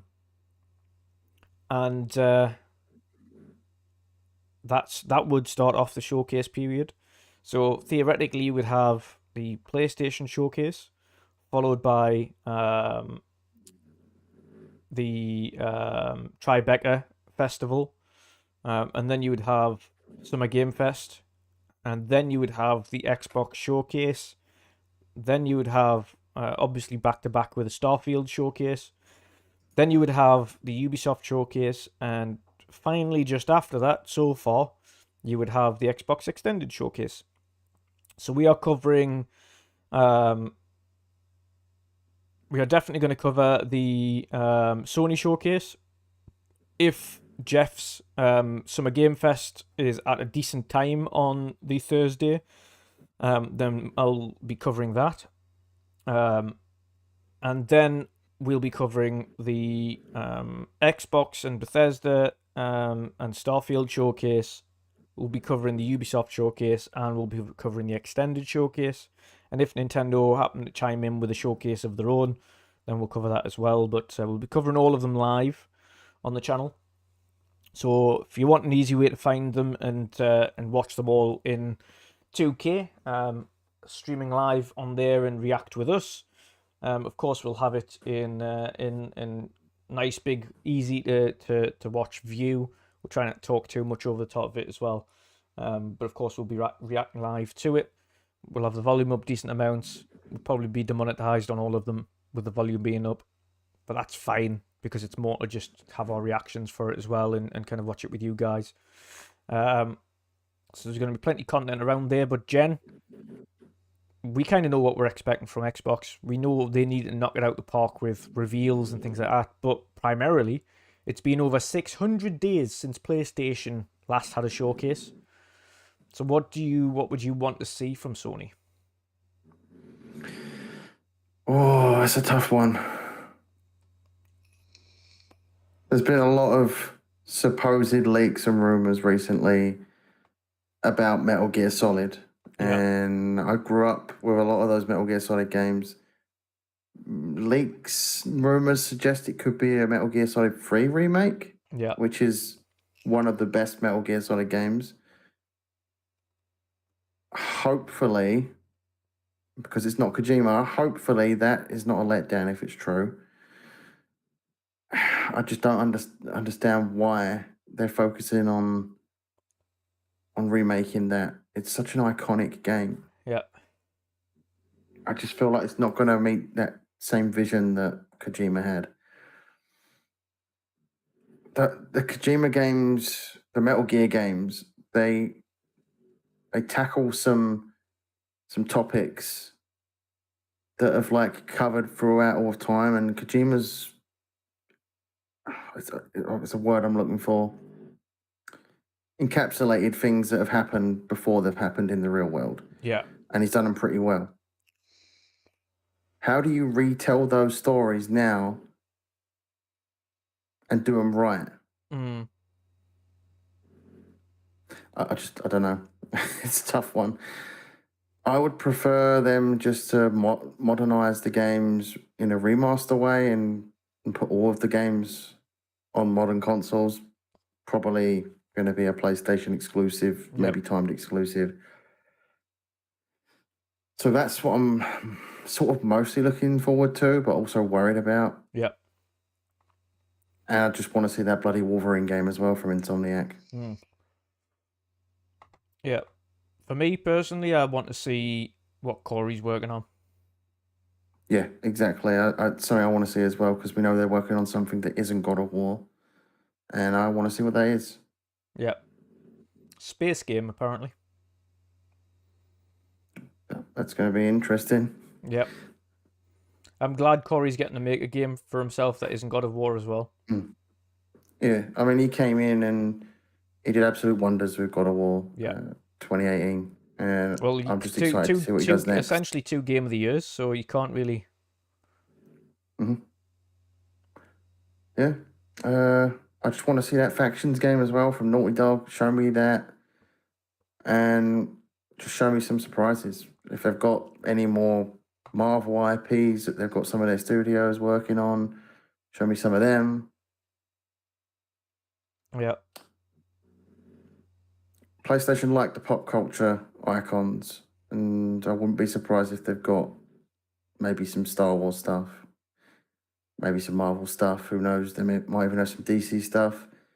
It's expected that Mortal Kombat 12 is going to be shown off here, so I'm really looking forward to that. I'm a huge Mortal Kombat fan, even though I'm terrible at fighting games. I absolutely adore the Mortal Kombat story. Mortal Kombat 9, 10, and 11 were brilliant story-driven Mortal Kombat games, and I absolutely adore them. And I can't wait to see what's next with that. It looks like it's going to be a reboot of the sorts. Reboot is... I don't actually think it's a reboot. I think it's more of a soft reboot. If you played Mortal Kombat 11, by the end of that game, it's sort of in the story context. The universe is restarted anyway. Yeah. So maybe we're going to see some characters change completely, and that's going to be something interesting as well, if done right. Because there's some characters I feel like they can't touch because they're just too iconic, and it's going to upset a lot of fans. But I feel like there's some characters they can change. Yeah. Again, if done right. If done right, yeah, that's the key thing. Yeah, they've got to have good stories revolving around characters if they're going to change them fundamentally. So that's I think Mortal Kombat 12 or whatever it's going to be called, 1, is probably my most anticipated game to be seen there, because I grew up with that fighting game years ago. Probably shouldn't have played it because of how violent it was when I was a kid. Yeah. But yeah, I love it. The finishing moves are crazy, and they always go more and more over the top with each one. So that's something I'm looking forward to as well. How much more over the top can they go?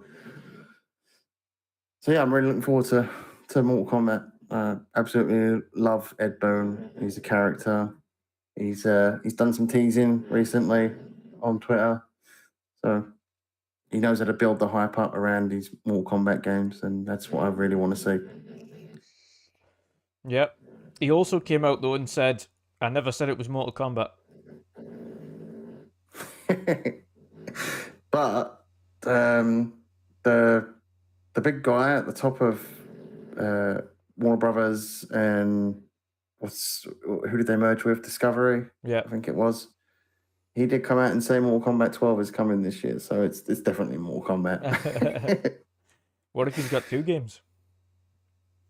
It could be. But the way the teaser shows it is if it's like it's at grains of sand and time and the last Mortal Kombat game. There was a lot of elements around that Mortal Kombat 11 story, so it feels like it is a Mortal Kombat game. Yeah. He's teasing. Ray, possibly see MK at Summer Games Fest. You could equally see MK at the Sony showcase. I wouldn't be surprised if it's at a Sony showcase, and I'm just going to say expect some DLC character like they did that time with Kratos. Yeah, definitely. For me, personally, Sony needs to absolutely knock it out of the park. Primarily because we have absolutely zero idea what's coming for them in the future. Nothing. Not an inch. And how long it's been since their last showcase, which is how many days did you say? Over 600. Yeah. It's been too long. I have the most hype for Sony showcase. Yeah. Because they've been so damn quiet. Yeah. Like Xbox, don't get us wrong, I'm excited for Xbox's showcase, but mainly because I want to. We know that we're going to see more of games that have been unveiled before. Mm-hmm. So we know there's Fable in the works. We know there's Hellblade. We know there's Avowed. We know there's Starfield. We know there's like State of Decay 3s. We know Everwilds, Perfect Dark. Contraband. Like there's so many games. So it's a case of which of these games are we seeing at the showcase. So that's a different kind of excitement. But Sony, we don't know anything. We know Spider-Man, we know Wolverine, and we know Factions. And that's it. They're the three we know about, and the rest is going to be a big surprise. Yeah, and of course people are going to say, yeah, but Death Stranding too. We're talking like first-party perspective, yeah. From a first-party perspective, we only know of 3 games. So it's time to show, Sony. It is time to show, and you need to knock it out the park this time round. Absolutely. I feel like they will. Yeah. They will knock it out of the park. It's been too long. They need to knock it out of the park. They've been quiet for far too long. They need to show some of these big bangers that everyone keeps hyping up. Yep. Completely agree. Same with Xbox, really. I can't wait to see all the updates from their games, and they need to stick the landing this time. Yeah, and that's what I'm saying. For Xbox, it's a bit different. It's more just showcasing the games that we know of and actually seeing gameplay of them and finding out when they're releasing and things like that, and finding out when Forza releases and what's happening with State of Decay and what's happening with Fable, and like show us these games. So it's a different kind of excitement on the Xbox front than it is for Sony. For Sony, it's excitement of the unknown. For Xbox, it's more excitement of seeing games that we're excited for. There's going to be some surprises at the Xbox showcase. They've said it themselves. There'll be surprises. So they're all obviously going to unveil some games that we haven't seen before, which is good. And it could be another type of layout than the last one. Could be an entirely different type of layout. So we shall see. But Jen, I think that nicely wraps up today's show anyway. We'll be back again on Tuesday, of course, for the See You Tuesdays podcast, and we'll be back on Wednesday for the midweek mix-up with a full panel, because everyone was too busy last week. Just I was going to be bama lonesome. Yeah, life come at us fast. Well, that and Boxy deciding that Guardians of the Galaxy was better than us. Chum. He did get free tickets, so yeah, let him off. Just this once. Should have invited us. Yeah. But yes. Yeah, but yeah, Jen, it's been a blast having doing the show again with you again this week. Let people know what you've got coming up and where they can find you. Yeah, I'll be back to streaming on my Twitch channel, which this is a little @ name under my main name here, the General C. You can find me pretty much everywhere with that name. And I'll be back to streaming Star Wars. Nice. This coming Friday and Saturday. They'll be 2 main streaming days. And obviously, See You Tuesdays, main show, and not next Sunday, but the Sunday after, we'll be back with The weekend the edition. weekend edition. Yes. Happy days. Yeah, everybody watching this one, of course, this is a fortnightly show. So we are getting back into that cadence now where it will definitely be every 2 weeks. Unless it's a really busy time, then that's when we sort of do it every week. Yeah, exactly. If it's super busy, then we try to have to fit it in because we can't cover every topic on the main one as well as the weekend edition. So we have to spread it out a bit. Yeah, I feel like that's going to be a big bunch of weeks going into the showcase, the season of showcases. Yeah, exactly. But yeah, as Jen said, of course you can find me everywhere as well at WandrinDutch as usual. If you did enjoy the show, please like and share it out. And this will be available along with our regular podcast on all audio platforms afterwards. So you can find us now on Apple Podcasts, Spotify, Amazon Music, Google Play, and I'm sure there's one more.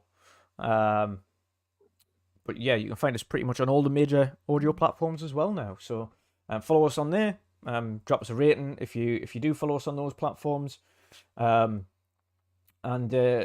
Yes, if you don't and you just want to enjoy this in video format, of course, then continue to follow us here. Drop us a like, share, and subscribe. Be back again on Tuesday for the See Tuesdays playcast, and of course on Wednesday for the midweek mix-up. But until then, guys, have an awesome rest of your day, evening, and weekend. Enjoy your gaming, and we shall see you all again next time.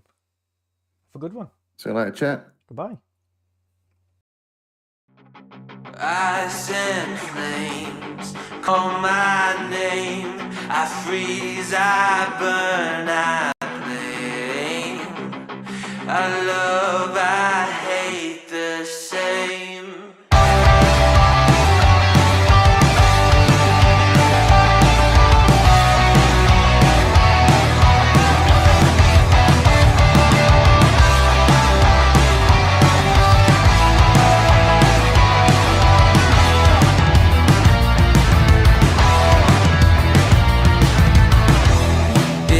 On my face, I cannot hide from the mistake my parents made. I'm never moving on.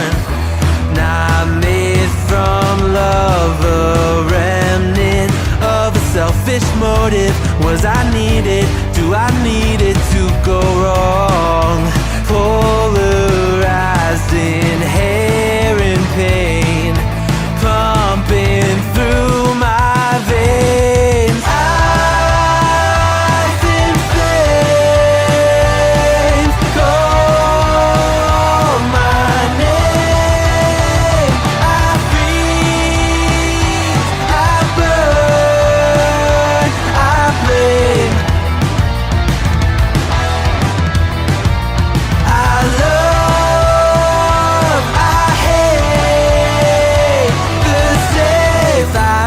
Inside of me, I only fuel the fire. But is it wrong for me to fight against the balance of my power? History in halves, one brain. I will break the chain. Oh no, tokori wa yobu. Moeru rame koru to boku no ai to kirai ni iru.